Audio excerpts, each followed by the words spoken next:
गेल्या वेळेला मनोज गणपतराव फराकटे विद्यमान सदस्य होते.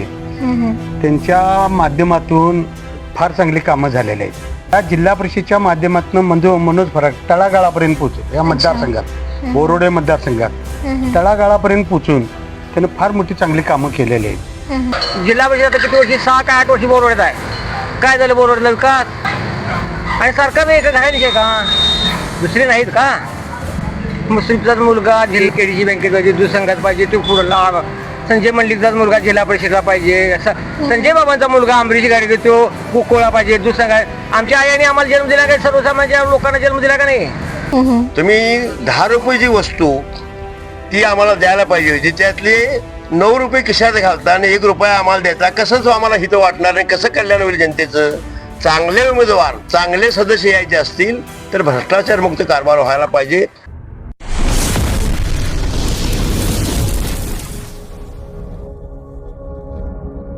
आता गेले बरेच वर्ष कागलला मंत्रीपद आहे. मग कागलमधीलच एक बोरोडे जिल्हा परिषद मतदारसंघ मंत्रीपद असल्याचा बोरोडे जिल्हा परिषद मतदारसंघाला फायदा झाला असं वाटतं का? बोर्डे मतदारसंघाचं कसं आहे, मुसरी साहेबांच्या माध्यमातून बरीचशी कामं झालेली आहेत. तर बोर्डे मतदारसंघ असेल किंवा कागल तालुका असेल, इथं पक्षाचं राजकारण बाजूला असतंय.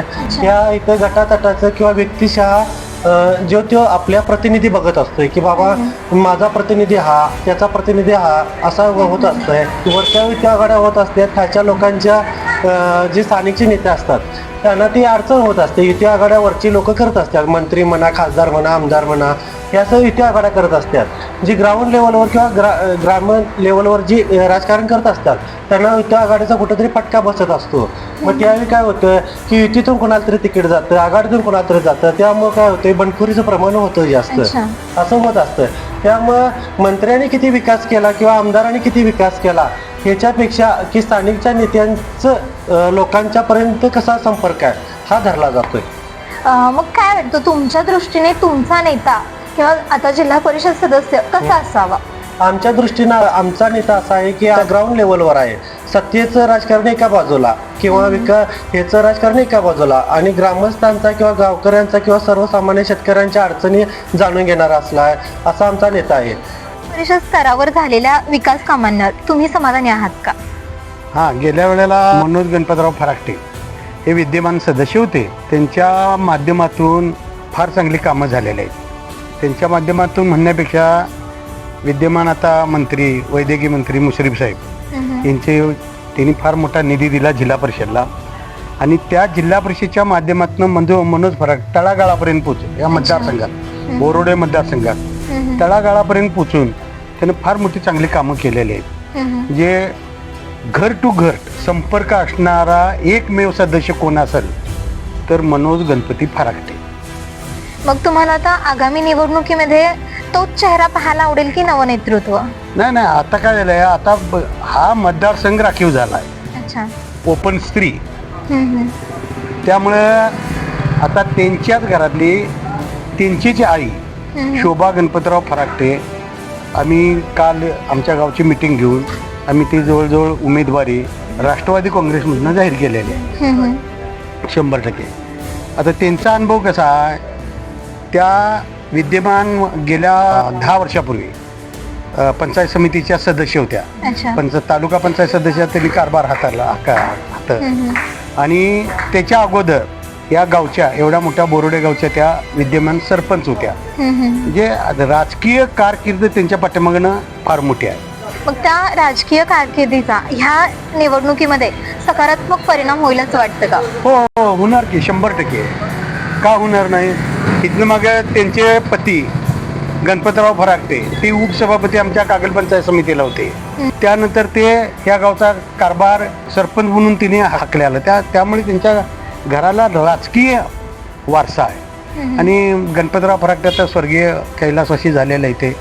त्यामुळे त्यांच्या पाठीमागे आता मनोज फराकटे आणि ही गावातली जवळजवळ 65-70% जनता आज एक फराकटे बंधूंच्या पाठीमागनं कार्यरत आहे. आणि ह्या मतदारसंघात आज म्हणजे मनोजनं एवढा मोठा संपर्क ठेवलेला आहे की मला काय वाटत नाही की कुठे. आणि मुश्रीफ साहेबासारखा नेता असताना निधीला काय कमतरता नाही. आता हे गाव तुम्ही फिरून जर बघितलेला असाल डिजिटल गाव आहे. हो. अजून तुम्ही बघितलं नसला का ग्रामपंचायत म्हणा, ज्योतिर्लिंगाचं देऊळ म्हणा, कोट्यावधी रुपये म्हणजे हातरलं तर गली गलीने ह्या पैसे ते संपणार नाहीत इतका निधी मुश्रीफ साहेबांनी आम्हाला ह्या गावाला दिलेला आहे. आणि ह्या गावचं त्यांच्यावर फार मोठं प्रेम आहे. त्यामुळं आम्हाला येणाऱ्या काळात जरी शोभाताई फराटे निवडून गेल्या तर कामाचा आणि विकासाचा फार मोठा ह्या मतदारसंघात फायदा होणार आहे. अच्छा. एवढंच आहे. बाकी सगळे राजकीय कारकिर्दीला आणि आम्ही सगळे कार्यकर्ते त्यांच्या पाठीमागं असल्यामुळे आणि आता जवळजवळ मुश्रीफ साहेब, समरजित घाटगे, माजी आमदार संजय बाबा घाटगे ह्या तिघांची आता ह्या कागल तालुक्यामध्ये युती आहे. हो. आणि ह्या युतीतनं जर आम्हाला तिकीट जाहीर झालं तर कुठल्याही प्रकारची अडचण येणार नाही आणि ह्या बोरोडे मतदारसंघ जिल्हा परिषद मतदारसंघाचा विकासाला काही कमतरता पडणार नाही. गेली बरेच वर्ष कागलला मंत्रीपद आहे आणि कागलमधीलच एक जिल्हा परिषदचा मतदारसंघ म्हणजे बोरोडे. मग मंत्रीपद असल्याचा फायदा बोरोडे जिल्हा परिषद मतदारसंघामध्ये झाला असं वाटतं का? आता झाला त्यांच्या लोकांनी झाला असेल, सर्वसामान्यांनी त्याचा फायदा काय? चौराशी झाला. म्हणजे नक्की काय म्हणायचंय तुम्हाला? अरे सर्व कोणाला फायदा? फायदा म्हणजे काय, गटर रस्ते त्यांच्यात काय कॉन्ट्रॅक्टर त्यांनाच मिळणार ना, का आम्हाला सर्वसामान्यांनी मग तुमच्या नक्की काय अपेक्षा आहेत? काही अपेक्षा नाही आमच्या. हे सरकारच गुन्हा मानालय काय आणि ही जी युती होत्यात ना सोबळा लढाय पाहिजे. कोणाची ताकद कोण आहे, कोणाची कसे ठिकाणी एकमेकाशी हे करायची. एक वैयक्तिक मंडली गट वेगळा, मुश्रीफ वेगळा, तुम्हाला सांगतो राज्य गट वेगळा, संजय बाबा ही स्वतःच चौघन उभा पाहिजे. त्यांची खरी ताकद कोणाची समजायला पाहिजे. हे कसं एकामेकाशी हे करायचे, कुबड्या घरी एका कोणाची पाडायचं, दुसऱ्या वेगळंच, तिसऱ्या वेगळंच. जनता खोय आहे का? ईडी आहे का आम्ही? तुमच्या स्वतः तुम्ही 2 घेणार, 1 घेणार, कोण काय करणार त्याचा विचार काय? जिल्हा परिषद आता किती वर्षी, 6 का 8 वर्षी बोरवड्यात आहे. काय झालं बोरवड्यातला विकास? बोरवड्यातला विकास काय झाला? सर्वसामान्यांचे पोरं कुठे जिल्हा परिषद लागले का? आरोग्य खात्यात लागले का? रस्ते झाले असतील ते त्यांच्या कॉन्ट्रॅक्टरना काय असं आम्हाला बोलवून दिले काय त्या लोकांनी नाही. दिलं का? मग काय विकास झाला आमचा? मग आता जर हे गट तट पक्ष बाजूला ठेवले तर तुम्हाला सदस्य कसा हवाय? आणि निस्वार्थी निरकलंक सदस्य पाहिजे. आणि सरकार एक घालायचे का? दुसरे नाहीत का?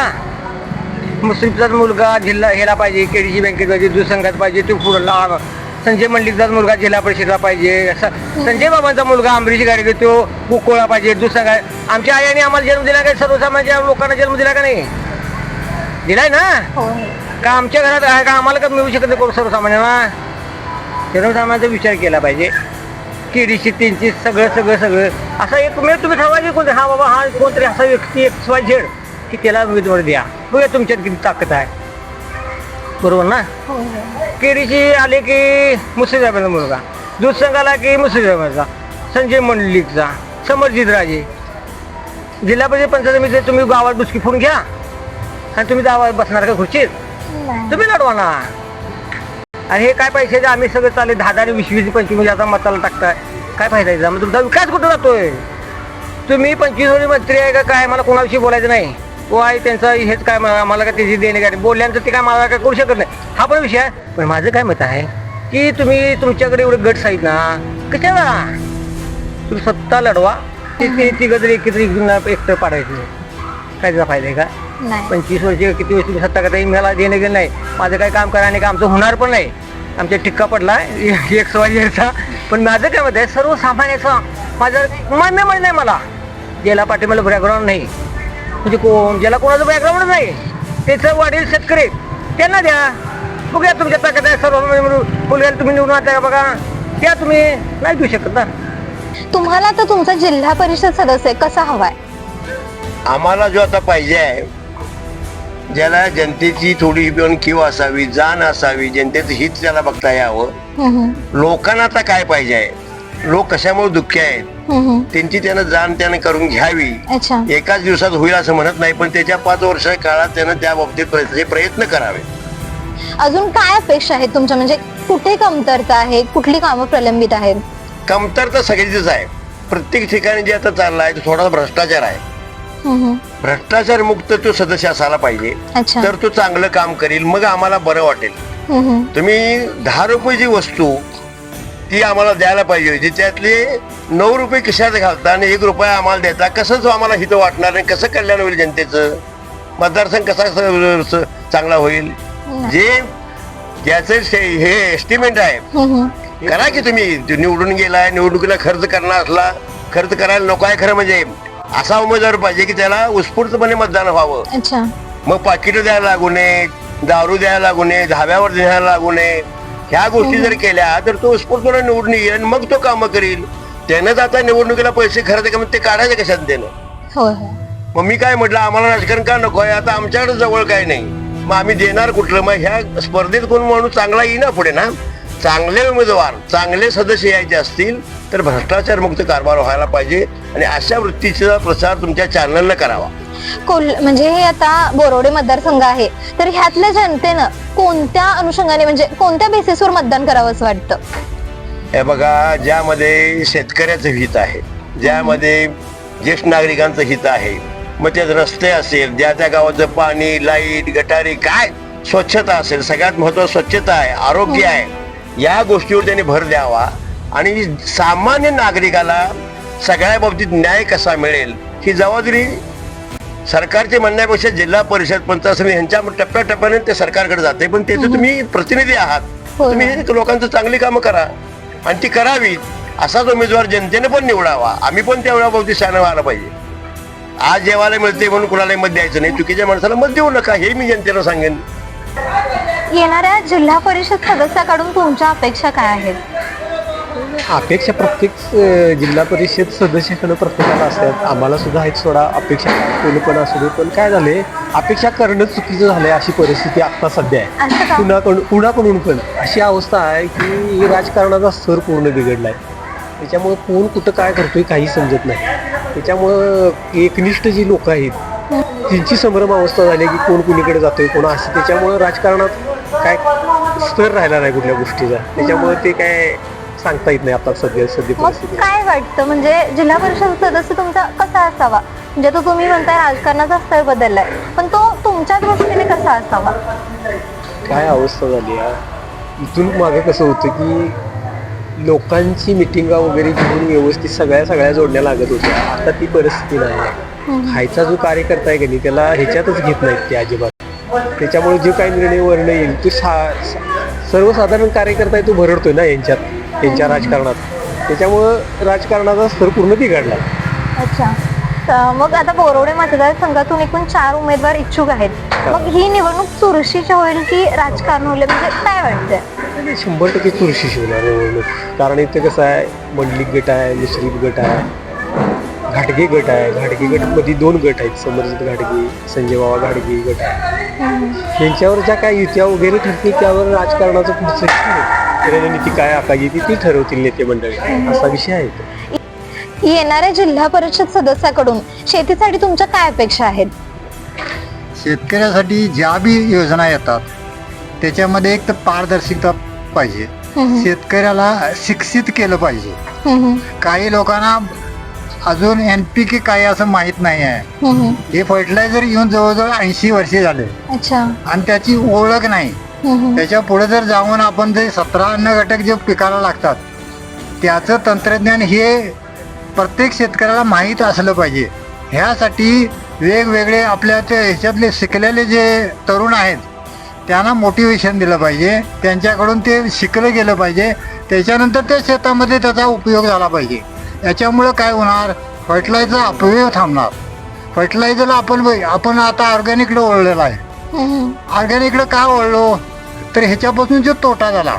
ह्याच्या अगोदर वळायच्या अगोदर आपल्याकडे भूकमारी होती. मग ह्यामध्ये तुमच्या येणाऱ्या जिल्हा परिषद सदस्याने काय करावं असं तुम्हाला वाटतं? त्यांच्याकडे काहीतरी असते, काही सवलती असतील तर त्याचा आपल्याला फायदा व्हावा यासाठी त्यांनी एखादी कृषी शाळा आयोजित करावी. शेतकऱ्यांना जर शिक्षित होता येईल यासाठी त्यांनी प्रयत्न करावा. गेल्या काही वर्षांमध्ये विद्यमान सदस्य जे होते त्यांच्याकडून झालेल्या कामांनी तुम्ही समाधानी आहात का? हाय आहे. काय कामे झाले तिथे? पानवी रोडा रस्ता, डांबरी रोड वगैरे एवढंच झालेला आहे. बाकीचे गावाचा विकास काम काय झालेला नाही. अच्छा. आणि अजून हवा अशी इच्छा आहे. काय काम अपेक्षित आहेत? भरपूर गावातले रोड रस्ते वगैरे डांबरीकरण वगैरे जिल्हा परिषदकडे असतात ते. ते जिल्हा परिषदकडून डांबरी रोड कच्चे रोड आहेत ते आता पाईपलाईन वगैरे घातलेले आहे हम्म. ते पायपा घातलेला त्या आरोग्याच्या सुविधा पुरेशा आहेत का गावामध्ये? आहेत आरोग्याच्या सुविधा वगैरे पुरेशा आहेत. मग तुम्हाला येणारं तुमचं नेतृत्व कसं हवंय? चांगलं विकास काम करणारं नेतृत्व आम्हाला हवं आहे. अच्छा. बाकीचं काय पैसे देऊन वगैरे आम्ही काय मत देणार नाही. हम्म. विकास काम करणारी माणसं आम्हाला पाहिजे. मग तुमच्यासाठी महत्वाचं काय आहे या निवडणुकीत? पक्ष, व्यक्ती की विकास? व्यक्ती पक्षापेक्षा व्यक्ती श्रेष्ठ आहे. आता पक्षात पैसे घेऊन मांडणं लागल्यात हो हो. तर व्यक्तीला आम्ही मतदान देणार आहे. हम्म. चांगली व्यक्ती असेल त्याला आम्ही निवडून आणणार आहे. ऐकलं? गोकुळची बासुंदी पुन्हा खावीशी वाटतेय. खरं सांगू, मलाही खावीशी वाटतेय. पुन्हा पुन्हा खावीशी वाटणारी गोकुळ बासुंदी.